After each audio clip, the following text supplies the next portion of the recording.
Thank you for watching the video. So many people asked about the sand casting method and the foundry that I made a short video to illustrate a pour and how I make some of the prints, the knot prints. Right now, I'm putting out the blocks of bronze on the side of the furnace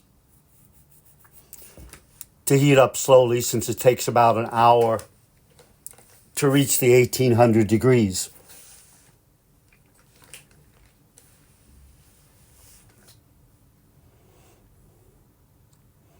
The copper wire usually has a lot of insulation around it, and I'm burning off the copper. At the same time, I have the sculptures in a flask. They've already been packed with sand.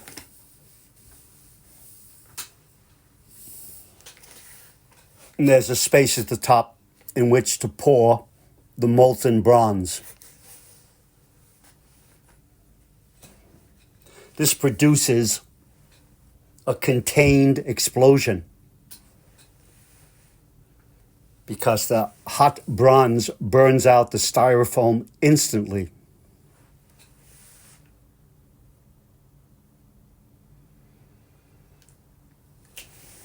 I'm using a very flat hammer to slowly move the knot, the copper knot, into a position of it being a consistent, about 1/8 of an inch thick.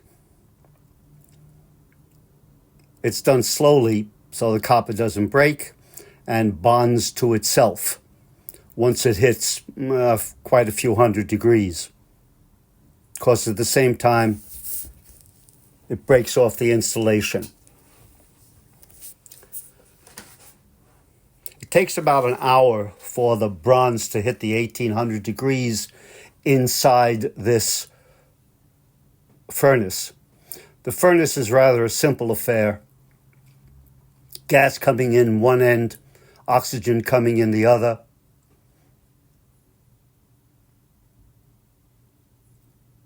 Whirling around a ceramic pot that can actually hold something up to about 2000 degrees.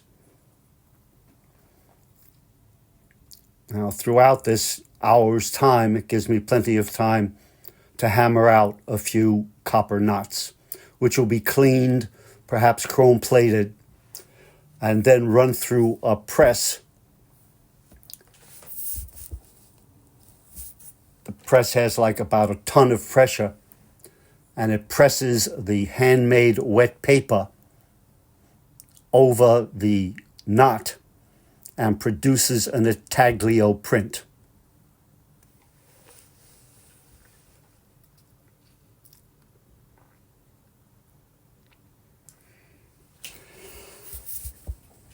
The reason I had to make a voiceover of the original movie is because it was so noisy that you couldn't hear anything, and it was just blasted out.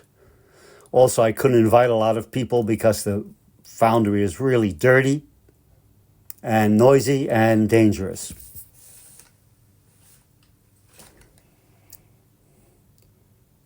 As you can see, there's no other burnables around the foundry because they'd catch fire.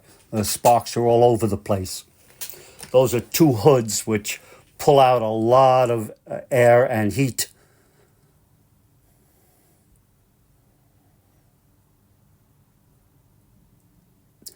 These are some of the prints. That's a print and a drawing. All of my prints, almost all of them, have the original print itself, the original copper that's been cleaned and chrome plated, and a drawing and the intaglio print on one piece of paper. Make any mistake, and it's gone. I also use elevator cables, iron elevator cables, and hammer them out, but it takes a lot longer and a higher temperature. But the results are quite beautiful as well.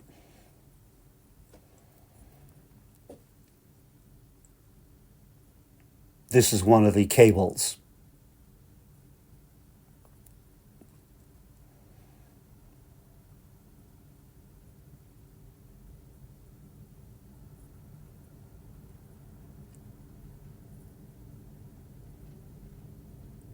Sometimes I just print it, and this is a print and drawing. This is the elevator cable, chrome plated. This is the copper before it's hammered down.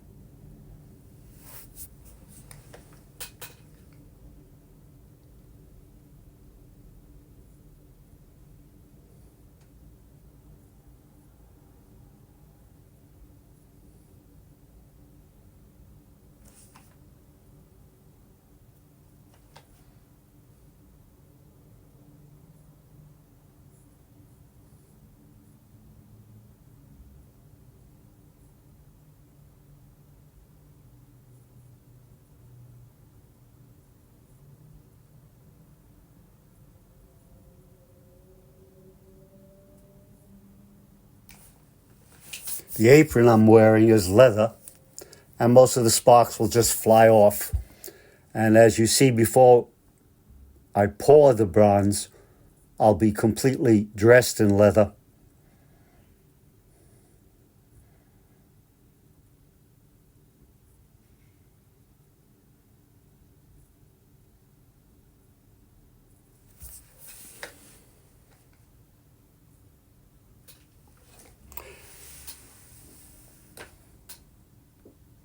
As you can see, flattening out the copper does take time because you have to be consistent as well. In order for it to roll through the press, you want it to be a consistent thinness, which in this case is about 1/8 of an inch. So you have to take it down rather slowly and carefully.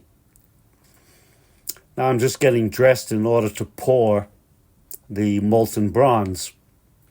Molten bronze has a tendency sometimes to throw out small dots of bronze. Now that dot will keep on going no matter what it hits except the leather. In other words, if it got into your shoe, it would keep going through the shoe, through the bone, and onto the floor. It's hot and dangerous. Also produces a gas, and so most people wear masks. I prefer to hold my breath. Those are chaps to put over your shoes. So again, if the bronze hits, it can roll off the chaps like the cowboys used to wear.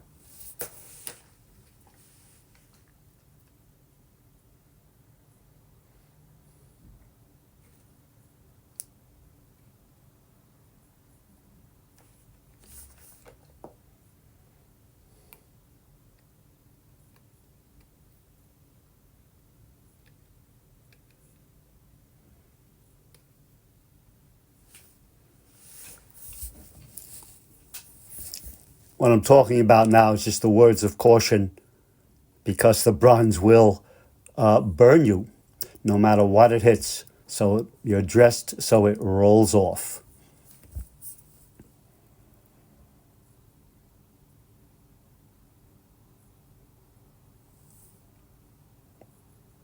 Assisting me is David Ecker. He was my doctoral professor at NYU. And he just loves the whole casting process. It takes someone with a fair amount of experience, and you can't be afraid of the heat. So this is just the lifting device, and we're lifting the cauldron up. It's been taken out of the furnace. And we're putting it in a device so that we can pour. That's a ceramic pot. You have to be really careful because it can break. So it's not jostled at all.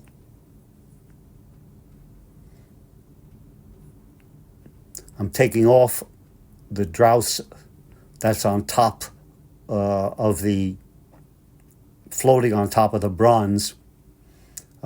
Sometimes I put some glass in, make it smoother. Sometimes I put in some nickel and chrome to enhance the qualities of the bronze. Some metals make it easier to polish, some metals make it harder. Aluminum makes it a little harder. Now we're lifting it carefully, and it has a hold on one side, and we're going to pour it in to the mold. Watch for the explosion.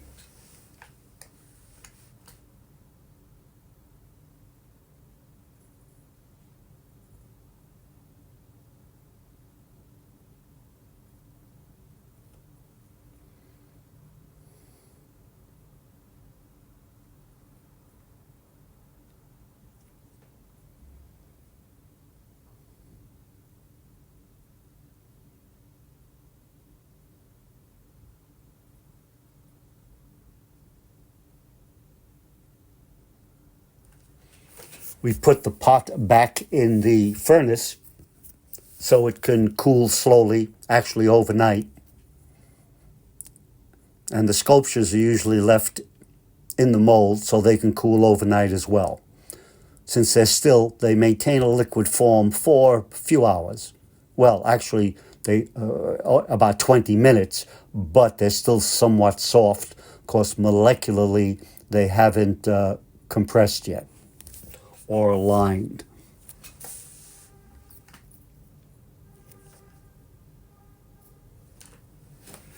Be nicer to have this all outdoors and have a breeze blowing through, but unfortunately, that's the facility we had.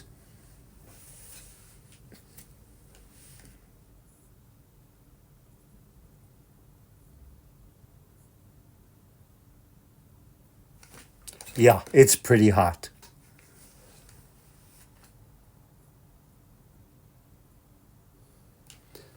These are some of the sculptures.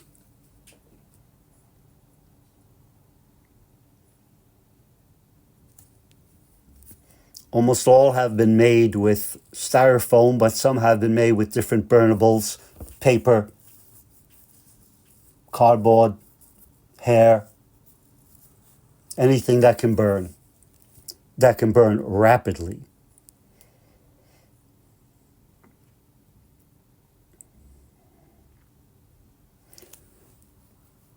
The finishing projects, the finishing of the sculptures usually takes a long time.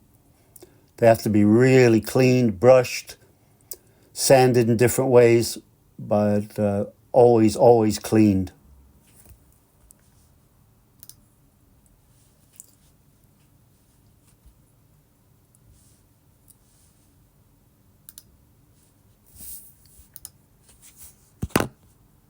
You can see these new sculptures on my new site, sculptorhantz.com, and I hope you enjoyed the show. Thank you so much.